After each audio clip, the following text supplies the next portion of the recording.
So first off, what the heck is a Tofuneko? Tofuneko is my custom designed keyboard created with inspiration from the famous Bakaneko and Tofu keyboard design. If you don't know what these are, they're already quite established in the keyboard community, and you can give it a quick search on Google and you will find more information about these. Originally, I was going to just buy the Bakaneko from the Canon Keys website, and this would have saved me a lot of time and trouble. But that sounded way too easy, and it didn't feel like it was going to be an endgame keyboard. Also, it was 135 USD and I thought I could do it for cheaper. I started asking around the community about building a custom keyboard from scratch. Unfortunately, with the time and cost for prototyping a keyboard, many mentioned that it was not worth the effort and I was better off just buying a Bakaneko. But of course, that didn't stop me. I went ahead and started my CAD drawing on Fusion 360. Fortunately, I own a 3D printer and I knew creating a keyboard case out of plastic would not be that expensive. After many iterations of testing, I was finally able to build my first copy of the Tofuneko60 made out of PLA plastic. Here's a sound test.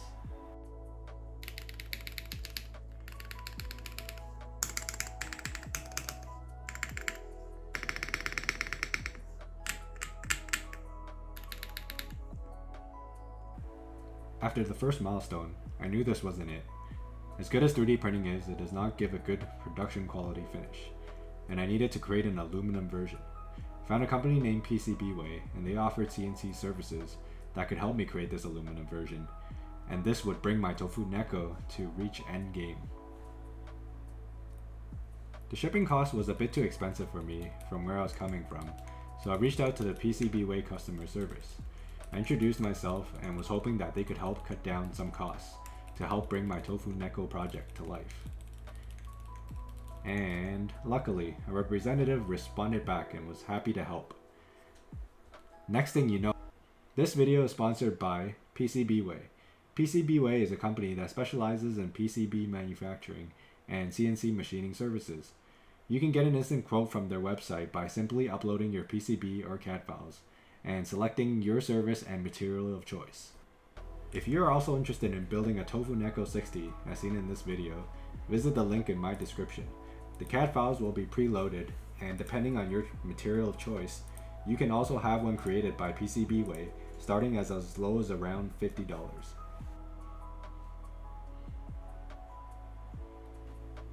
Without any other further distractions, let's begin the building process.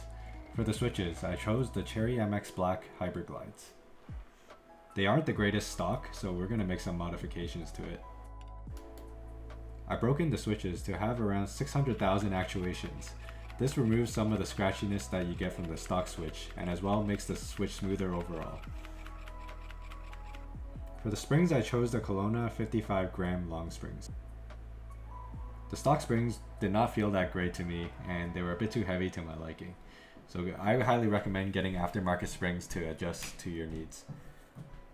We're going to be lubing these springs with a bag and adding a few drops of oil. Then I'm going to shake the crap out of it.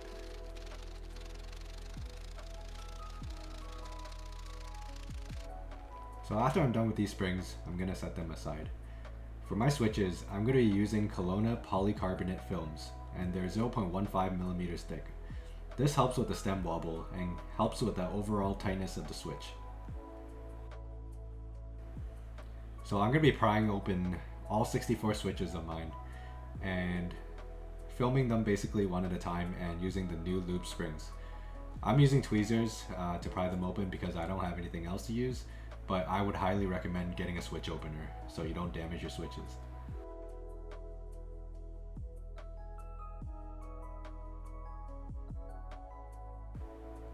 For the stabilizers, I chose the Durock V2 screw ends.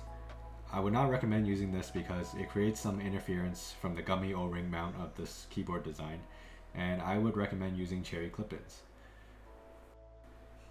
And as you can see here, I did the holee mod on my stabilizers as well. I always recommend doing the holee mod as this will help reduce some of the rattling that comes from stock.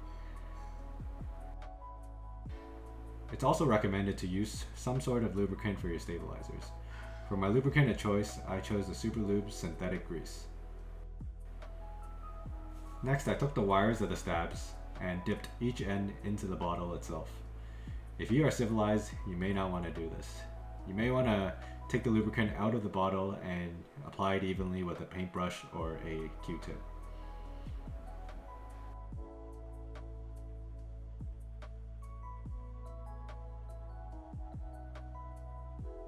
Next, it's time to install my stabilizers.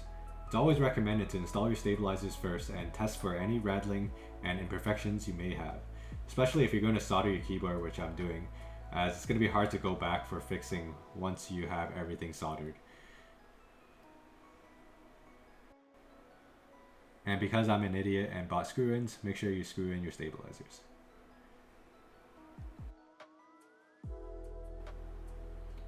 Next, I'm going to be installing my switches for my stabilizers and making sure that they align with my plate layout. Also make sure your switches are sitting flush with your PCB and plate before you solder them. I like to place a few other switches onto the PCB before I actually go and solder so that it will lay flat onto my table when I'm soldering.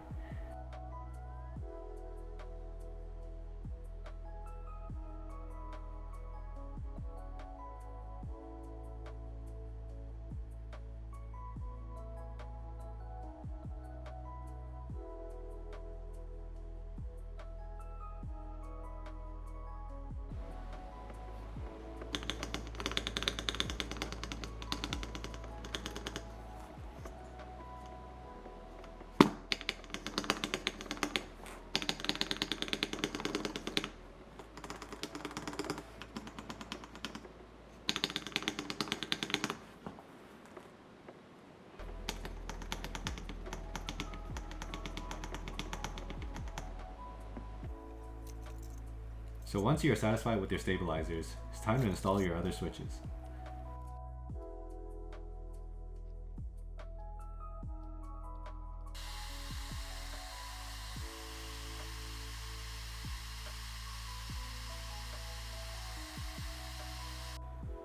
If you screw in stabilizers like I did, make sure you grind away some of the plastic on the side, or else it's going to cause some interference with your Gummy O-ring. For the keycaps, I chose a clone GMK set, which you can find on Amazon for $50. I don't believe in buying expensive keycaps because it doesn't make sense to me. But neither does this hobby.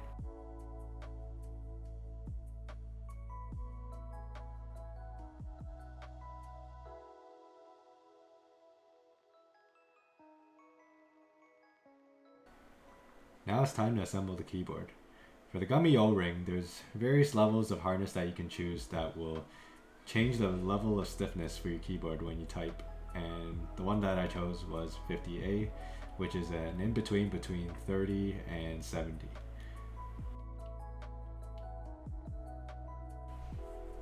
Now for the main attraction. Here's the aluminum case that was created by PCBWay. PCBWay did a great job with the finish, as I wanted the case to have a raw aluminum look, and they delivered. The only thing they did was provide a light sandblast, and to me it came out perfect.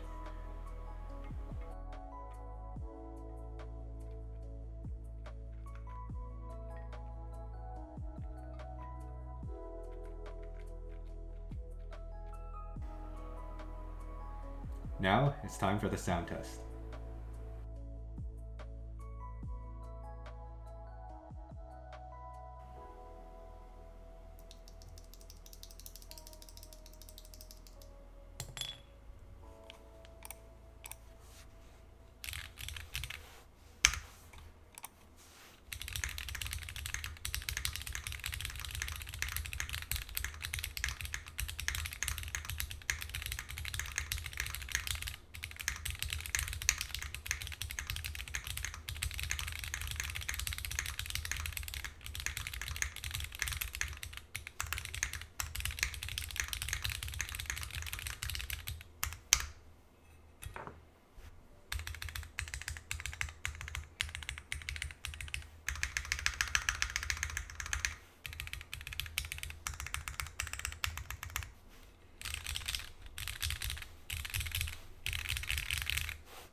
Overall, I'm pretty happy with how the Tofuneko came out. It's always satisfying to build something of your own, as it makes it a one of a kind. Let's face it, there is no such thing as an endgame keyboard in this hobby, but I think building the Tofuneko came very close to it for me, as I will be using this keyboard for quite some time. And if you have access to a 3D printer, I would highly suggest trying this build out, as even the 3D printed version was sounding pretty nice.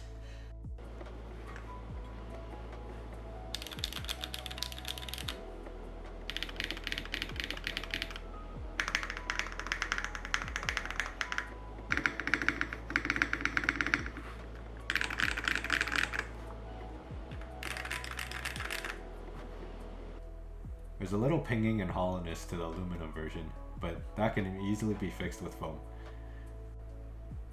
And that pretty much sums up the rest of this Tofuneko build video. If you enjoyed this video, don't forget to hit the like button and subscribe for more future content similar to this.